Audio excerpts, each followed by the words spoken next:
They're just standing there like, okay, so how exactly do we report this? A glowing blue guy in a high-tech black suit levitated a train, lifted us and our cruisers into the air, and saved our lives. Honestly, it's almost easier to pretend it didn't happen. So Nathan grabs Marshall, the two of them take off into the sky, and the cops get gently dropped back to where they were before. And right in that moment, you start to get a glimpse of how the powers work. Nathan's figuring it out piece by piece as he goes. It starts with him drowning in $38,000 of credit card debt, and I honestly can't fathom how anyone racks up that much. He's got just $47 in his bank account, and he's out here trying to get a loan. It doesn't take a genius to see no one's giving him a dime. The guy's hit rock bottom. As a writer, he's got zero income coming in, and eventually, he's left with no choice but to move back in with his parents in Lockport, Illinois. Naturally, his mom reacts like most moms would, completely overjoyed to have her baby bird back home. His dad, on the other hand, is a bit tougher, a little more guarded. The relationship isn't exactly broken, but it's definitely got some rough edges. And that's when he reconnects with his closest friend, Marshall, his best friend, through it all. Naturally, when Nathan comes back home, his friend is thrilled to see him and immediately takes him out to a bar. That's when he learns Nathan is $38,000 in debt. He's like, dude, that's an insane amount of credit card debt. How does that even happen? Did you just like buy a car and forget about it? He's clearly teasing him, giving him a hard time. On top of that, Nathan hasn't told his parents about the debt, partly because they don't have that kind of money to help him out in the first place. And so, telling them about the depth of his date tan, knowing they can't help will stir something in them, probably guilt, especially his mom. His dad, being kind of a jerk and notoriously stingy, will likely just give him grief. For Nathan, it's easier to just let it go. But then, just as they're leaving the bar, Nathan suddenly sees just a few feet away a black hole hanging in the air. How this singularity hasn't already sucked in the entire area and ended all of creation as we know it, I have no idea. But the fact is, it's there. So, he does what any rational person would do in that momenta, reaches out and touches it. Instantly, he's hit with power. And that's when everything changes. Because let me tell you, Radiant Black, it honestly feels like the next Invincible. The second he makes contact, he's suddenly wearing this incredible looking suit. And I gotta say, man, it's one of the best looking costumes in all of comic books. And because of this incredibly sudden transformation, he's completely overwhelmed and just starts puking his guts out. Now, Kyle Higgins writes this part brilliantly, because honestly, that's how most people would really react. We like to think that if we suddenly got superpowers, we'd just be like, yeah, I'm gonna be a villain. And just like that, he'd probably dive straight into doing villainous things. I know I would, but realistically, we wouldn't even know how to process what's happening. We'd be totally unprepared. So what ends up happening is a couple of cops, Officer Mills and Officer Peters, roll up, mostly because it looks like there's trespassing going on. Marshall starts mouthing off a bit, and then Boomatrain barrels in out of nowhere. There's this moment of comedic timing, like, hey, maybe you guys shouldn't be standing on the tracks. There's a train coming, and Marshall, being the defiant guy he is, stands up to the cops and says, well, get out of our way and we'll get off the tracks. He's just challenging them without really thinking. But then, an actual train is barreling toward them. In that split second, Nathan's powers kick in. He lifts everyone, including the train, into the air, saving all their lives. The wild part is, the cops have no idea how to react to what just happened. They're basically standing there like, how exactly do we even file a report on this? A glowing blue guy in some wild black suit levitated an entire train plus us and our vehicles and then casually saved all our lives. Honestly, it's kind of simpler to just pretend it didn't happen. So, Nathan grabs Marshall, the two of them shoot into the sky, and the cops get gently set back down exactly where they started. Right then, we also get a glimpse into how the powers function. Nathan's still piecing it all together as he goes. And number two, just imagine removing the helmet tan suddenly, it vanishes. He simply thinks about it, and it's gone. He's himself again. That clearly shows the suit reacts to his thoughts. Then, there's this intense moment where Nathan explodes at Marshall, insisting he doesn't need anyone's help, that he doesn't want anyone around. And number two, just imagine taking off the helmet, just think it, and it disappears. He does, and suddenly it's gone. He's himself again. Which means, clearly, the suit responds to his thoughts. Then there's this intense moment where Nathan snaps at Marshall, insisting he doesn't need help, that he doesn't need anyone at all. And what's fascinating is that this new opportunity gives him a kind of second wind But in that moment, he admits that the agent he mentioned to Marshall, the one who had shown interest in his book, wasn't really waiting on it. He says, "He looked at it like 4 years ago, and I still haven't even finished the first chapter. Maybe I just wasn't ready. Or maybe I was too afraid to find out that I wasn't good enough at the one thing I've wanted to do my entire life." What's fascinating is that this new opportunity feels like a second wind for him. But in that moment, he admits to Marshall he's not really waiting on that agent anymore. The same agent who once showed interest in reading his book, saying he'd be open to it once Nathan finished. But that was 4 years ago, and Nathan still hasn't written the first chapter. Maybe he wasn't ready. Or maybe he was just too afraid to find out he wasn't good enough at the one thing he's wanted to do his entire life. I can fly, and I can lift trains, and it feels incredible.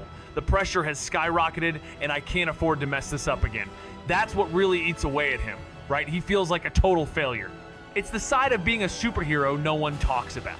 Usually, these stories begin with someone like Peter Parker, just an ordinary high school kid getting bitten by a radioactive spider, making one tragic mistake by letting a criminal escape, and then Uncle Ben dies. That's when it finally hits him, those words from Uncle Ben that, with great power must come great responsibility. That's the moment the lesson sinks in. I can fly, and I can lift trains, and it feels incredible. But now the stakes are so much higher, and I can't afford to mess this up again. That's what really weighs on him, isn't it?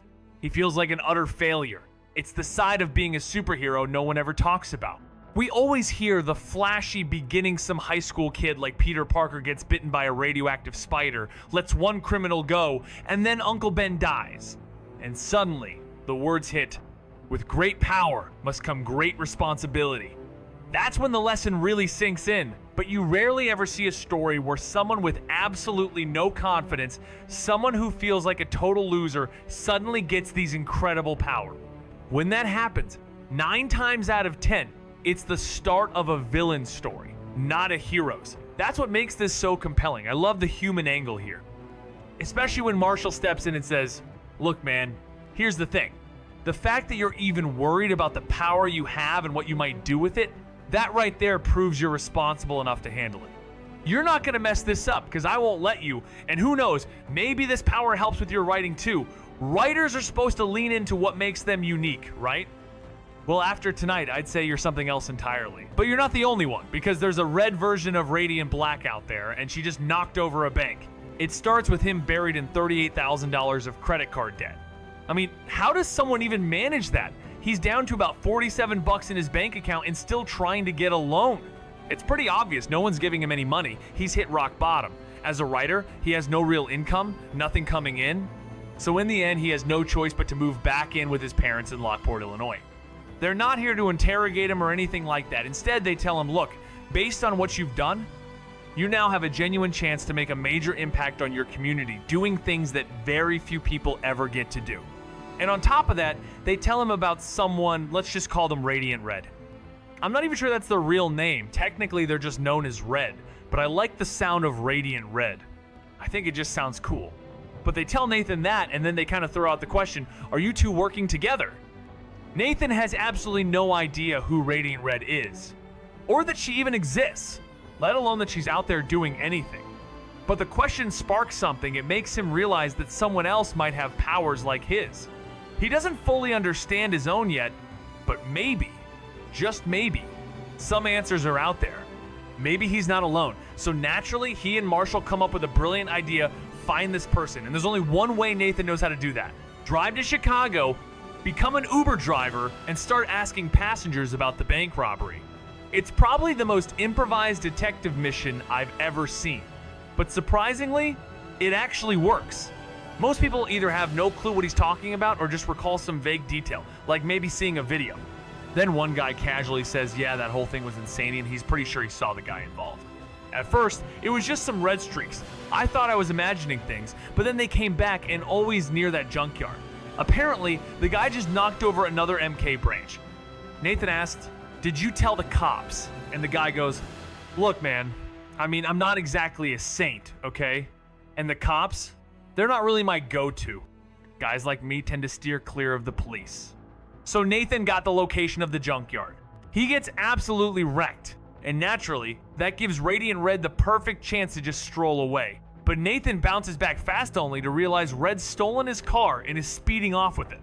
He catches up, just in time to watch them drive it straight off a bridge and leap out midair. Nathan barely has a second to react, but he pulls it together, taps into his powers, and manages to grab the flying money bags. He gets absolutely wrecked, and of course that gives Radiant Red the perfect chance to just walk away. Nathan bounces back pretty fast, only to realize that Red has jacked his car and is speeding off like there's no tomorrow. When Nathan finally catches up, they launch the car off a bridge and jump out midair. That's when Nathan kicks in with his powers and manages to grab the bags of cash. Naturally, this allows Radiant Red to escape. Nathan, in the aftermath, rushes off to retrieve his car. And for a moment, it seems like everything might finally be okay. He's suddenly got a few $100,000 to his name, his car is intact, and the day looks salvaged. Then, he goes and makes quite possibly one of the dumbest decisions a person could make. He turns the money in. Now let me tell you something. I joke about being a villain all the time, but if I were a superhero and just defeated a villain and there was $200,000 to $300,000 in cash lying around, look, man, that's my fee. That's the city paying me for doing my job. You know what I mean? I've got to eat. I've got to keep the lights on. That money's not going back. But of course, with Nathan being a true superhero, gives the money back. He does what you or I probably wouldn't. And don't even try to convince me otherwise. I know you wouldn't. But seriously, once you strip away the sarcasm, it kind of reignites something in him, right? This spark, this purpose. Suddenly, he's got a reason to get out of bed in the morning. The biggest thing weighing him down was the sense that he was just a failed writer. He saw himself as a disappointment, stuck with no real drive to do anything except obsess over finishing his story. Naturally, his mom reacts the way most moms would overjoyed to have her baby bird back home. His dad, on the other hand, is a bit tougher, more guarded. Their relationship isn't exactly strained, but it's definitely got some rough patches. That's when his best friend Marshall shows up to greet him. But in the end, he goes to visit Marshall, right? And Marshall's just working at a video store, pretty casually. That's it. But the best part is, like a true tried and true friend, Marshall's been helping Nathan come up with a superhero name, which is awesome. He throws out this one, the Vanguard Darkness, which sounds epic, but of course is already taken. At first, Nathan wanted something like Mighty Morphin, but that would obviously land him in a massive lawsuit. So now they're stuck. Like, okay, we've got to figure something else out. Not only that, he begins calling Nathan a superhero. Now, Nathan loves the idea of doing good, but being labeled a superhero feels bizarre to him because in this world, superheroes mean something else entirely. They mention Marvel and DC, right? Batman and the rest. To Nathan, a superhero belongs in a comic book. It's Spider-Man. It's Captain America. It's not just some guy who stumbled on a black hole, touched it, and suddenly got superpowers. But honestly, that's pretty much what happened, right? Because when he starts talking to Marshall about picking a name, he's like, I don't know, maybe something with Radiant? And Marshall just lights up like, oh my God, that's perfect. Then he's like, wait, let me sit down for this. I need a second. And then Boomy goes, okay, Radiant Black. And Nathan just kind of shrugs like, I mean, it's no Batman, right?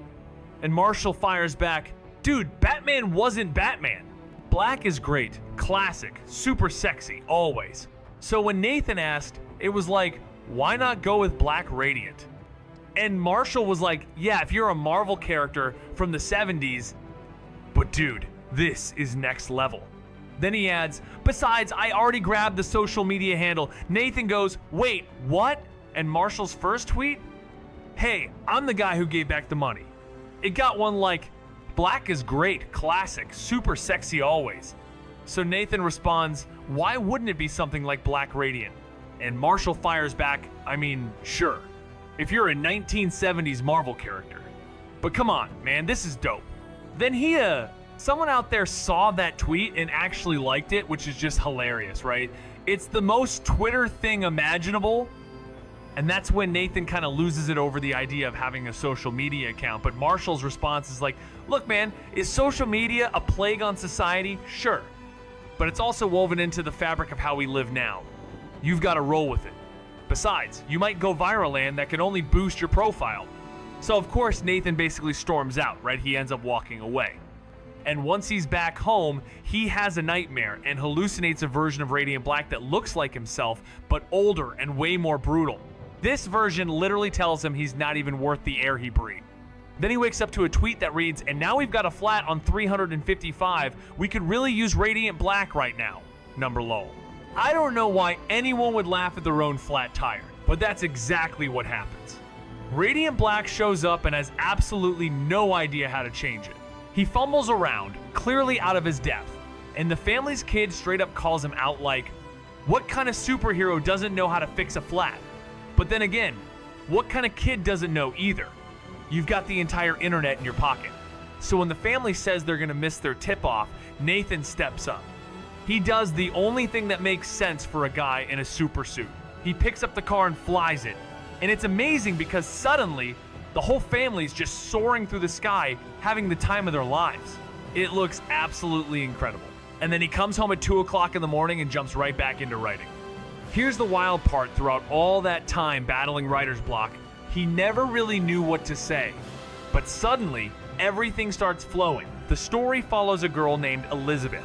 But instead of telling her tale, he begins writing his own story as Elizabeth, and somehow that gives him exactly what he needs to make everything click. Because the truth is, before he became Radiant Black, if he had told the story straight, it would have just been about a girl named Elizabeth who was down on her luck, drowning in $38, zero of credit card debt, a failed writer who moved back home. The end. That's all it would have been. It would be the most boring story ever, and everyone would hate it. But now that he's a superhero, the sci-fi twist gives it life. He gets to narrate it in real time, probably throwing in a few exaggerations to keep identities hidden. And then come the hallucinations. This time, it's a massive, looming digital force, slowly advancing toward him. And now you've got Nathan and Marshall actually experimenting with his ability string to figure out what he's truly capable of. From Marshall's point of view, it looks like the suit reacts to Nathan's mental commands. So if that's the case, and everything's controlled by thought, then what are the limits? Can he do anything he imagines? Or are there boundaries? It's like, let's just try it and see. So Nathan thinks about firing energy blasts, and then bam, he shoots off this tiny little energy bolt. It's kind of ridiculous, honestly. It's adorable. And you've got Nathan and Marshall actually testing out his powers. Right? They're figuring out what he's really capable of. From Marshall's point of view, it looks like the suit just reacts to whatever Nathan thinks. So if it all runs on mental commands, then what are the limits? Can he really do anything? Or is there a ceiling to it? So they just decide, let's try it and see. Nathan thinks about firing energy blasts, and sure enough, he shoots off this tiny little energy burst. It's kind of hilarious. It's cute for what it is, right? Sure enough to maybe knock the wind out of someone. But at that point, Marshall's like, let's see what you've really got. Let's see what you're capable of. And Nathan doesn't quite know how to channel the Thou to focus the full force of his energy. He doesn't know how to use it effectively. That's when Marshall steps in. Okay, when the train incident happened, you responded instinctively. You may have thought it through, but your emotions were running sky high. So, let's crank your emotions all the way up, right? Let's push you past the edge and see what happens. Then he flat out says, your prose is garbage. The Oxford comma is a joke. Chandler would rather you never picked up a pen. And then comes the dagger. Justine would still be here if you knew how to conjugate. That's when Nathan snaps and unleashes this massive blast that obliterates the action figures into pieces. And Marshall's just like, that was dope. He goes, that's amazing. Let's grab some beers and hang out for a bit. Then suddenly, you're back in this strange digital conversation he's having. And this massive machine-like presence says, digital brain, organic brain, integration, language centers, sync, incomplete, in progress, relationship, partnership, sync, incomplete, in progress. The powers that Nathan possesses are still sinking into him, not yet fully formed or unified. But there's a caveat. A voice speaks to him saying, communication is fundamental to any good relationship. Our connection is final, permanent. For the duration of your life, you are part of existence, but war is near. For the Radiant, he will annihilate you and your entire world. Death means the end of everything. Are you willing to do whatever it takes to save your species? Will you take his life? And then, just like that, we're back with Nathan and Marshall. After running a few errands, they're suddenly confronted by Radiant Red, who simply says, hello Nathan, what a charming hometown you have. Let's talk, he says, and then grabs him and hurls him across the space. Instantly, he activates his powers, morphing into Radiant Black. Marshall throws out some trash talk, but Radiant Red snatches his phone, crushes it, and snarls, "Get out of here, or I will literally rip the skin from your body and watch as your muscles and organs spill out for the whole world to see." Then Radiant appears, strikes Radiant Red hard enough to send them flying, and says, "Get inside, find somewhere to cool off." And so the fight between them is absolutely brutal. Red leans in and says, "Like I was saying, such a nice hometown. I hope they have insurance. I know who you are, Nathan. I know where you live. Believe me when I tell you, I can get to you at any time." But the two of them end up unleashing their blasts at each other, and when they collide, the entire building destabilizes. Instead of retreating like a typical villain, Red doesn't flee, stays, trying to hold the crumbling structure together while the people inside escape. But it's too late. The whole building collapses on top of Nathan. And when Marshall rushes in, desperate to reach him, he discovers the truth: Nathan is already gone. But the two of them end up unleashing their blasts at each other, and when they do, the impact destabilizes the building. Rather than fleeing the scene like a typical villain, Red chooses not to abandon Radiant Black. Instead, they both try to hold the structure up, giving the trapped occupants a chance to escape. But the building collapses, crushing Nathan beneath the rubble. When Marshall arrives, desperate to save his friend, he finds that Nathan is already gone. "Our bond is absolute, eternal for the rest of your existence. You are now part of a greater whole, but war looms. For the Radiant, he will end you and your world. Death means losing everything. Will you do whatever it takes to save your kind? Will you end his life?" Marshall's answer, unlike Nathan's, is yes. "Our connection is unbreakable, enduring for the span of your life. You are now part of existence, but war approaches. For the Radiant, he will annihilate you and your entire world. To die is to lose all. Will you do whatever is necessary to save your species? Will you take his life?" Marshall's answer, unlike Nathan's, is yes. And he seizes that power and becomes the new Radiant Black. Now, here's the cool thing about this, right? In that moment, while Marshall is sitting there watching the paramedics work on his friend, he's just like, he's not dead. And he immediately runs up and says, "There's no way he's dead." He just starts pounding on his chest, right? And it's like, "He's my best friend, and I swear if you do this, I will go to church, I will get it together." It's completely insane. But just because he's breathing doesn't mean everything is fine. The paramedics said he had a shallow pulse, but they arrived 6 minutes after the building collapsed, and his heart had already stopped. For 6 minutes, his brain was deprived of oxygen. So we have no idea what kind of condition he's in. It's absolutely insane. But just because he's breathing doesn't mean everything's fine. The paramedics told us he has a shallow pulse, but they arrived 6 minutes after the building collapsed, and his heart had already stopped. For 6 whole minutes, his brain was deprived of oxygen. We have no idea what condition he's in, and at that moment, Marshall is furious. Because while Nathan is technically still alive, there's a real chance he'll spend the rest of his life in a vegetative state. And from Marshall's perspective, it's all Radiant Red's fault.